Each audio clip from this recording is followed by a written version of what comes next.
Good morning. Good Wednesday morning, everyone. I was going to read a little something from Crowley this morning concerning like the cup of Babylon and the magic cup in general.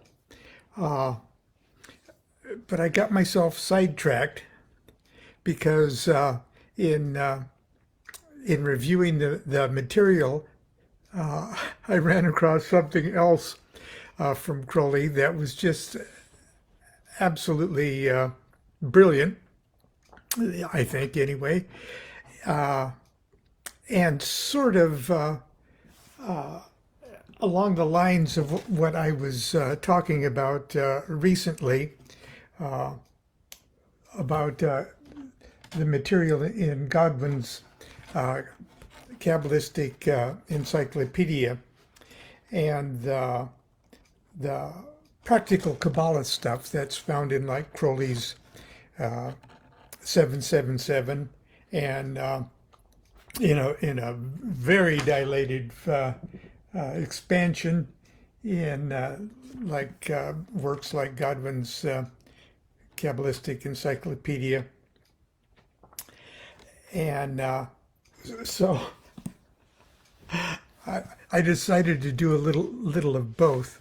What I wanted to talk about was Crowley's words in the book that was kind of originally published as just Crowley Magic. Now, it was a partial publication of what he intended to be Book 4, which is now published in complete form. Book 4, which is parts 1 and 2, Mysticism and Magic.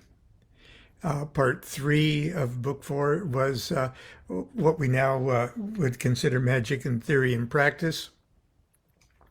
And Part 4 of Book 4 would be an extended commentary on the Book of the Law, which is more or less what got itself separately published as the Equinox of the Gods and other things too. But for many years, starting, let's see if I can quickly find it, starting around 1973 with a Rutledge and Keegan Paul limited edition, parts 1, 2, and 3 were published as Magic. Okay. And this particular one was 1979.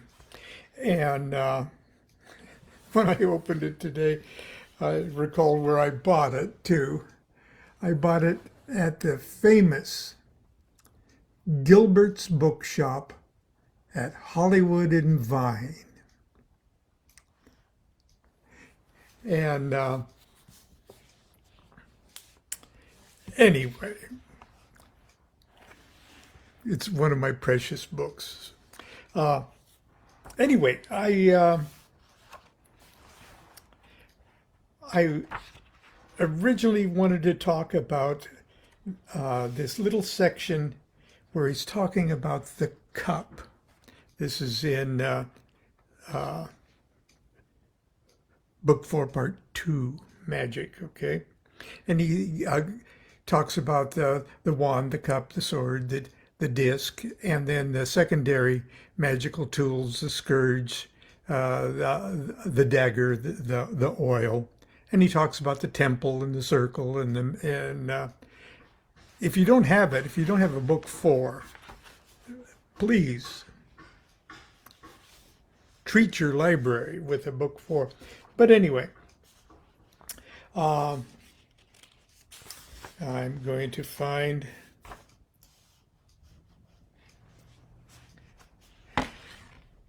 what I wanted to share, first of all, before we get into the interlude.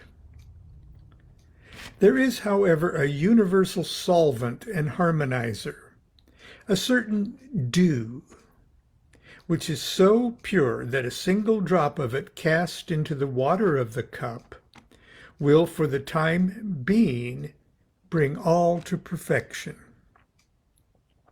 This dew is called love. Even as in the case of human love, the whole universe appears perfect to the man who is under its control. So is it, and much more, with the divine love of which is now spoken. For human love is an excitement and not a stilling of the mind, and it is bound to the individual, only leads to greater trouble in the end. It's a little cynical, but as far as it goes, it's very true.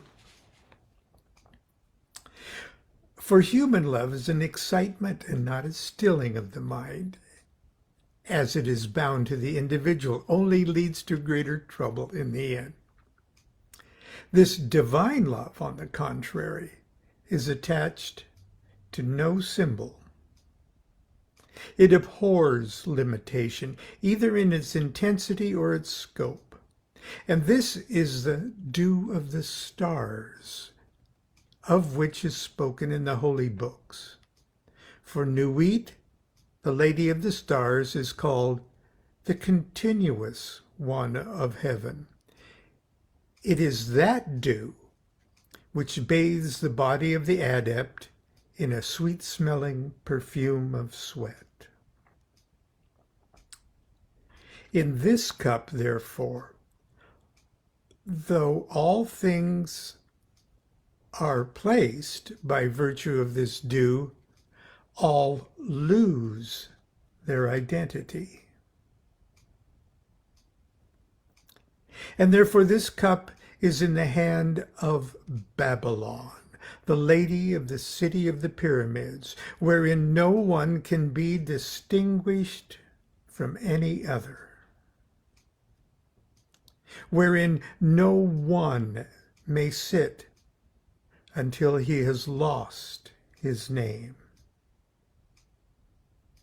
Nemo.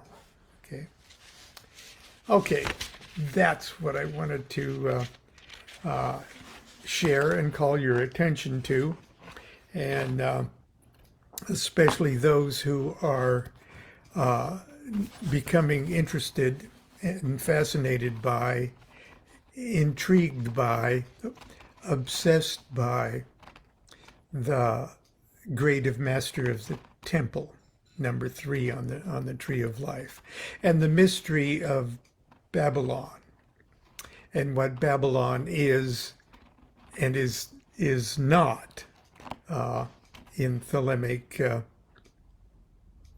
cosmology. Anyway, just a few words past that sublime comment on love, divine love, love across the abyss, love,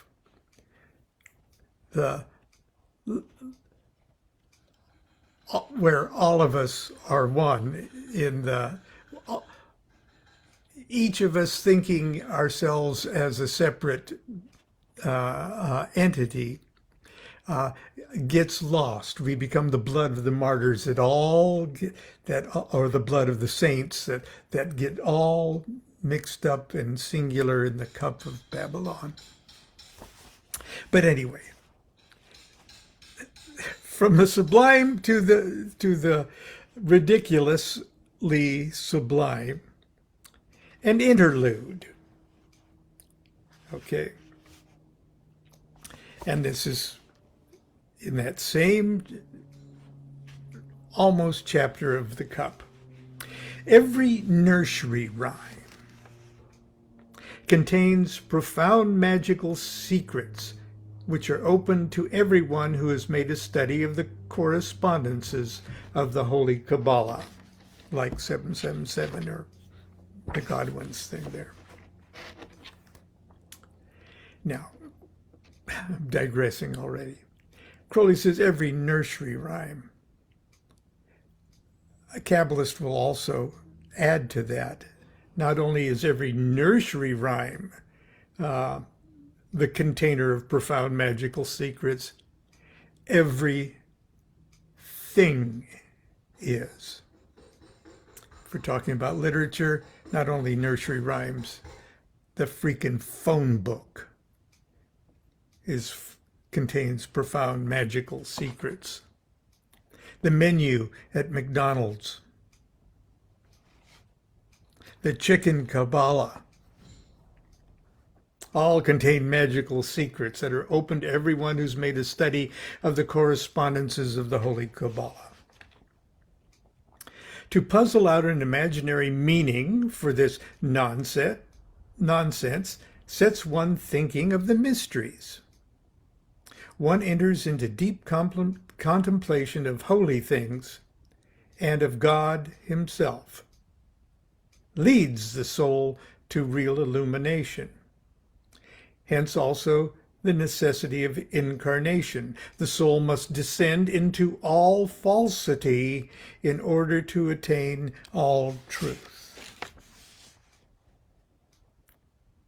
For instance, old Mother Hubbard went to her cupboard to get her poor dog a bone. When she got there, the cupboard was bare, and so the poor dog had none. Who is this ancient and venerable mother of whom it is spoken?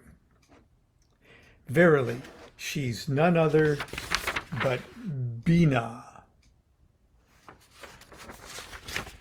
as it is evident in the use of the holy letter H, which begins her name. Now, there's the hey there, see, alongside there. Bina is if we look at the whole tree as an expression of Yod He Vav He, the Yod would be have its little cap up there in Kether, but mostly in Hokmah, Yod, He, and then Tifereth would be Vav, Tifereth in all six of those things, and then He final would be that Malkuth down there at the earth. Okay.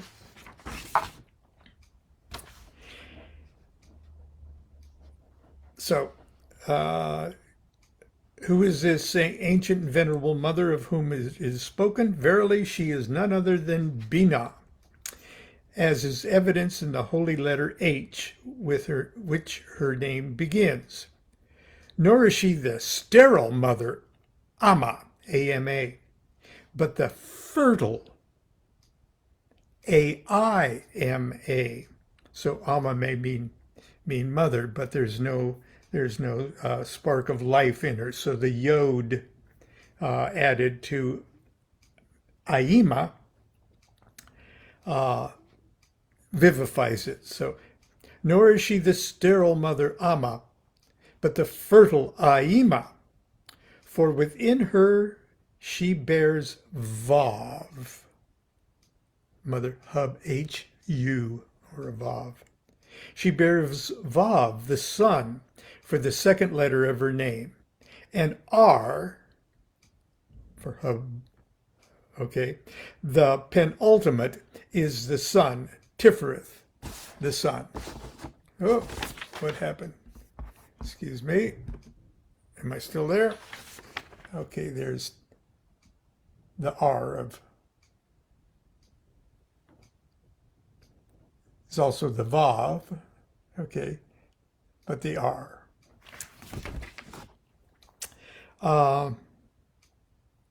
The other three letters of her name, B, A, and D, are the three paths that join the supernal triad.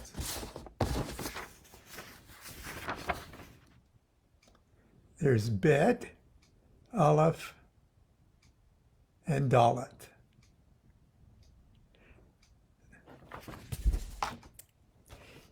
B, A, and D are the three paths which join the three supernals.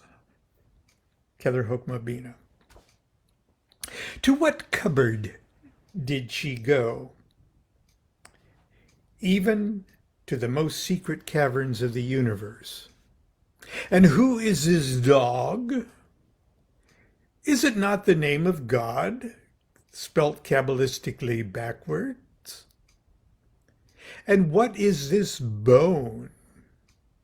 This bone is the wand, the holy lingam. The complete interpretation of the rune is now open. This rhyme is the legend of the murder of Osiris by Typhon. The limbs of Osiris were scattered in the Nile. Isis sought them in every corner of the universe, and she found all except the sacred lingam, which was not found until quite recently. And he refers to Fuller's reference to Thelema and the law of the new aeon, as Isis finally finding the bone of Phallus power. Let us take another example from this rich storehouse of magic lore. Little Bo Peep, she lost her sheep and couldn't tell where to find them. Leave them alone and they'll come home, dragging their tails behind them. Bo is the root meaning light, from which springs the words Bo tree, Bodhisattva, and Buddha. Peep is Apept, the serpent Apophis. This poem, therefore, contains the same symbol as that in the Egyptian and Hebrew Bibles. The snake is a serpent of initiation, as the lamb is the Savior. This ancient one, the wisdom of eternity, sits in its old anguish awaiting the Redeemer. And this holy verse triumphantly assures us that there's no need for anxiety. The saviors will come one after the other at their own good pleasure, and as they may be needed, drag their tails. That is to say, those who follow out their holy commandment to the ultimate goal.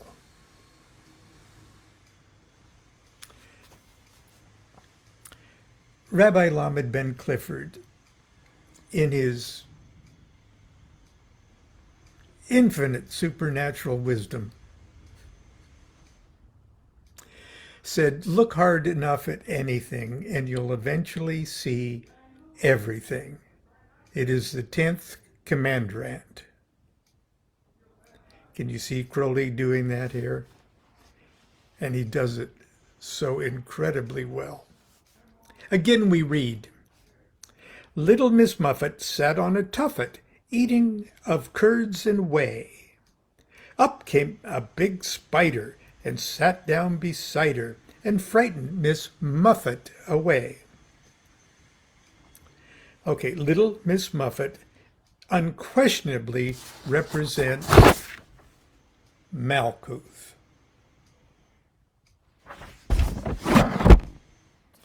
She is unmarried. She is seated upon a tuffet, Tuffet. She is the unregenerated soul upon Tophet, the pit of hell. Tophet, Tophet, the pit of hell.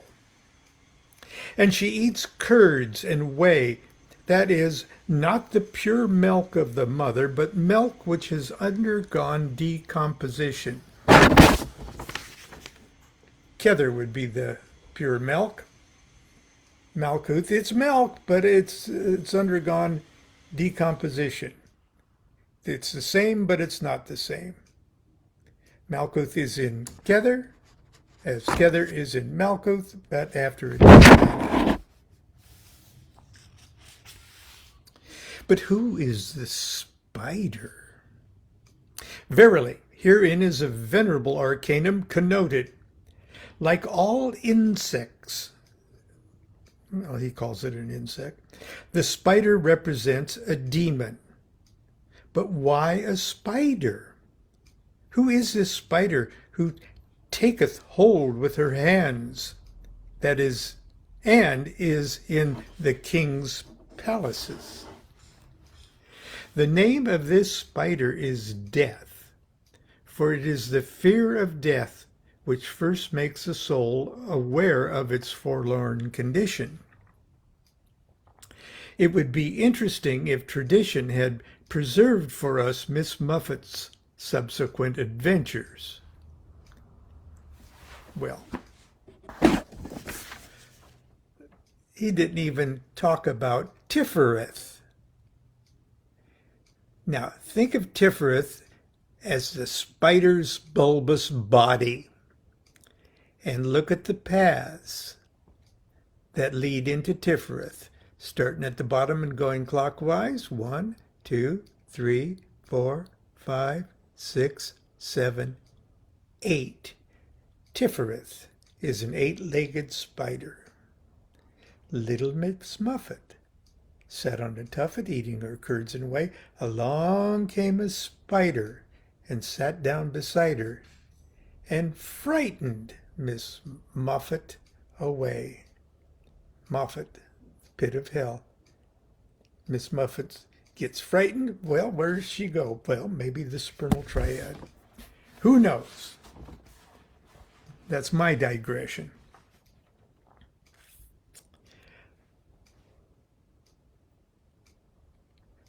Little Jack Horner sat in a corner eating a Christmas pie. He stuck in his thumb and pulled out a plum and said, "What a good boy am I." In the interpretation of this remarkable poem, there is a difference between the two great schools of adepts. One holds that Jack is merely a corruption of John, Eon, E-O-N, he who goes, or Hermes, the messenger. The other prefers to take Jack simply as irreverently as Iacchus, the spiritual form of Bacchus. But it does not matter very much whether we insist upon the swiftness or the rapture of the Holy Spirit of God, and that he is, of whom it is here spoken, is evident, for the name Horner could be applied to none other by even the most casual reader of the Holy Gospels and the works of Congreve. I'm not sure who that is.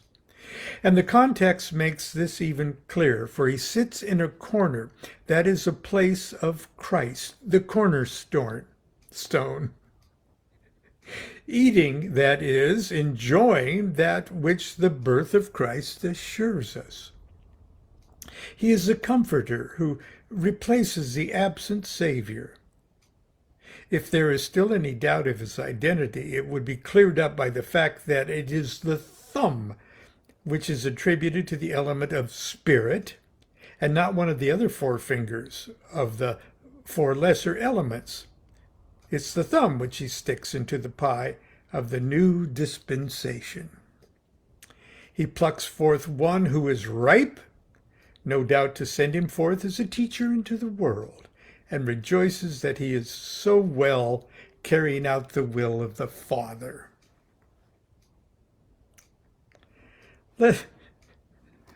Okay, let's pass from this most blessed subject to yet another. Tom, Tom, the piper's son, stole a pig and away he run. The pig was et, and Tom was beat, and Tom went a-roaring down the street. This is one of the most exoteric of rhymes. In fact, it is not much better than a sun myth. Tom is Tum, the god of sunset, called the son of Apollo, the piper, the maker of music. The only difficulty in the poem concerns the pig.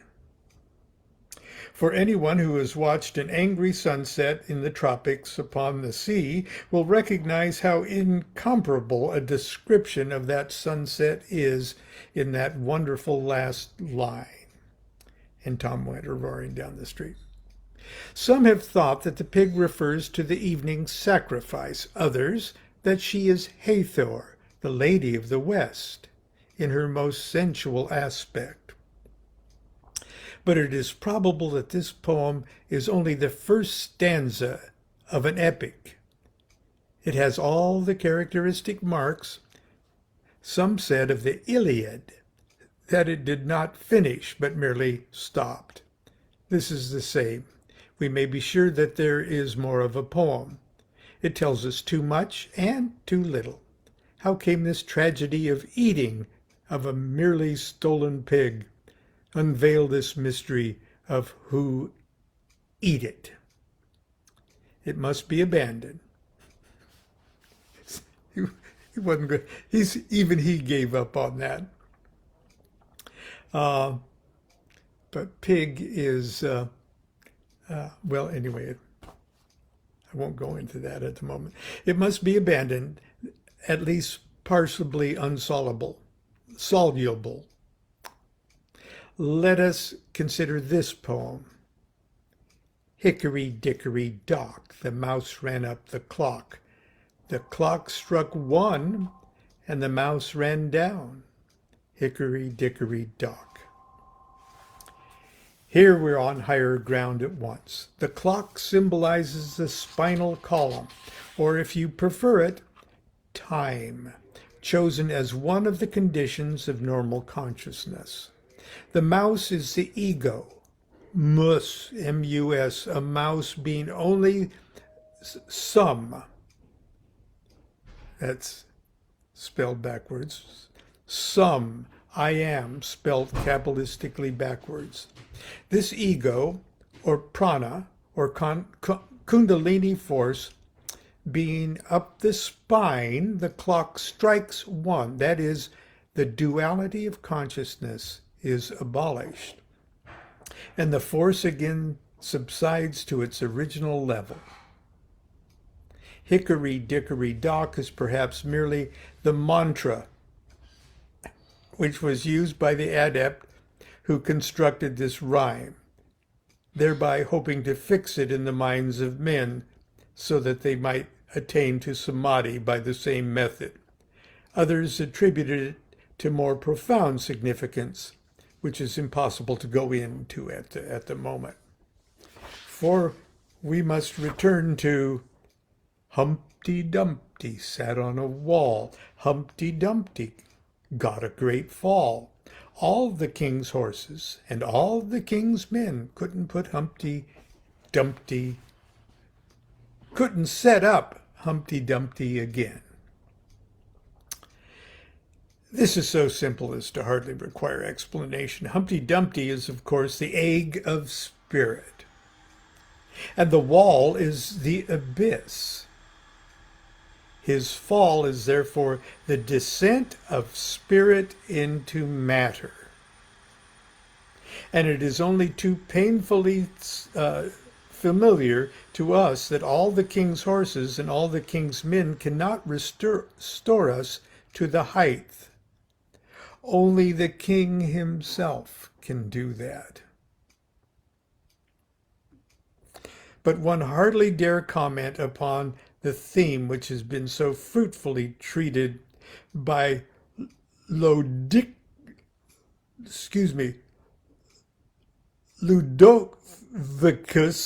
Carolus, or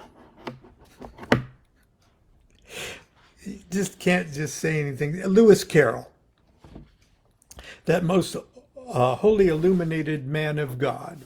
His masterly treatment of the identity of the 3 reciprocating paths, Daleth, Tet, and Peh, is one of the most wonderful passages in the Holy Kabbalah.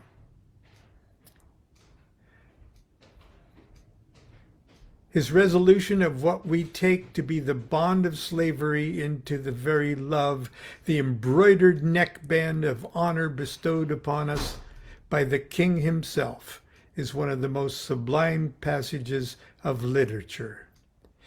Peter, Peter, pumpkin eater, had a wife and couldn't keep her. He put her in a peanut shell. Then he kept her very well. This early, authentic text of Hinayana school of Buddhism is much esteemed even today by the more cultured and devoted followers of that school. The pumpkin is, of course, the symbol of resurrection, as is familiar to all students of the story of Jonah and the gourd. Peter is therefore the Arahat, A-R-A-H-A-T,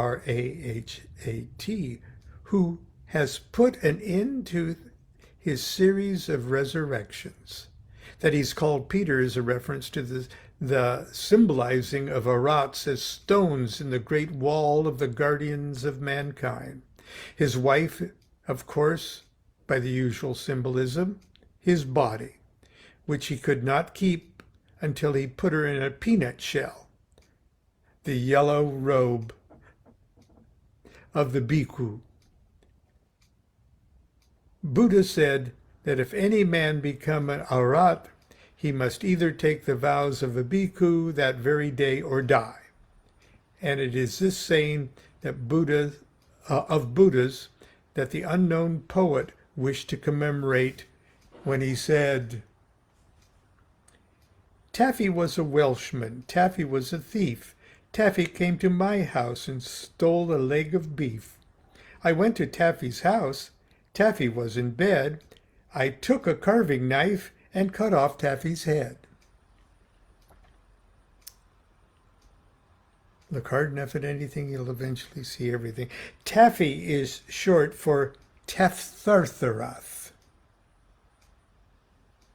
the spirit of Mercury. And the god of Welshmen, or thieves,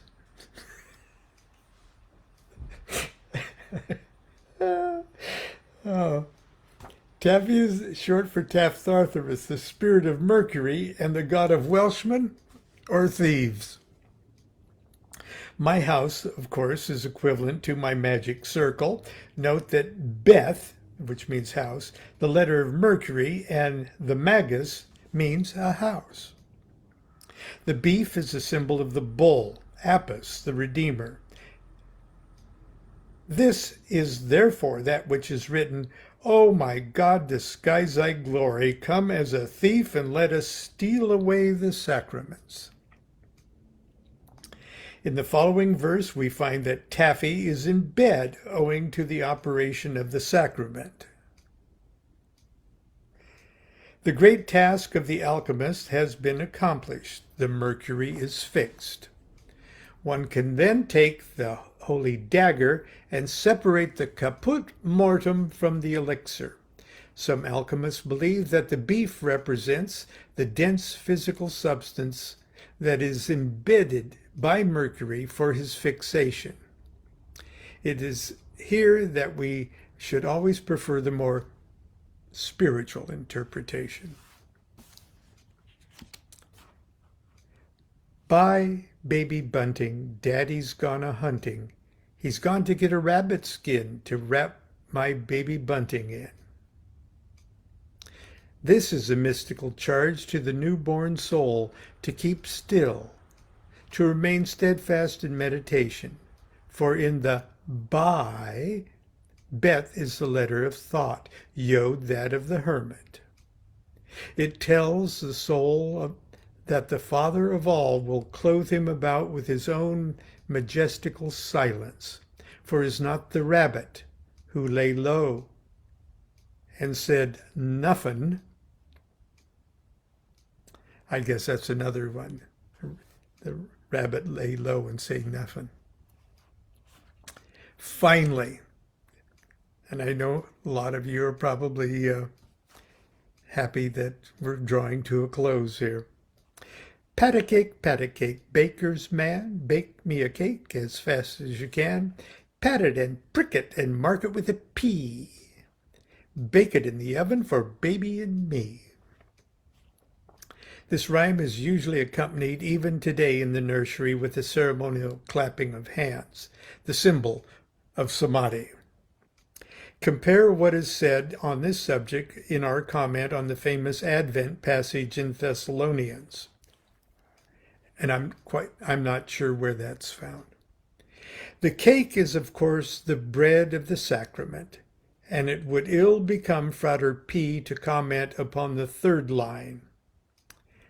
Okay, this is Crowley. That third line is, pat it and prick it and mark it with P. He's been Frater P for a long time. This cake, of course, is the bread of the sacrament. It would be it would ill become Frater P to comment on this third line, though it may be remarked that even among Catholics, the wafer has always been marked with a phallus or a cross. Okay. That's our little excursion into Book 4, Part 2, and an interlude. And that's where we're going to end it today. Now, I'm up here this morning because our fence blew down a few weeks ago, our backyard fence here, in the terrible wind gusts that blew down trees and things like that. And their landlord is just getting around to sending a man over today to fix that. Of course, in preparation to do that, Constance just couldn't have a messy fence for the carpenter guy to deal with, so she worked a few hours with yesterday, so he wouldn't have to do so much work. Bless her heart. That's how she is, you know. Anyway, until tomorrow, continue to be good to yourself, be good to each other. Why don't you grab a 777, grab yourself a nursery rhyme or a line from one of your favorite books. Pick up just one memorable line from Huckleberry Finn or Tom Sawyer or something that you consider kind of a sacred holy text, and work out your own Kabbalistic truths about what it means, because everything means everything, and anything can mean everything, and nothing means nothing. Do what thou wilt shall be the whole of the law. Love is the law. Love under will.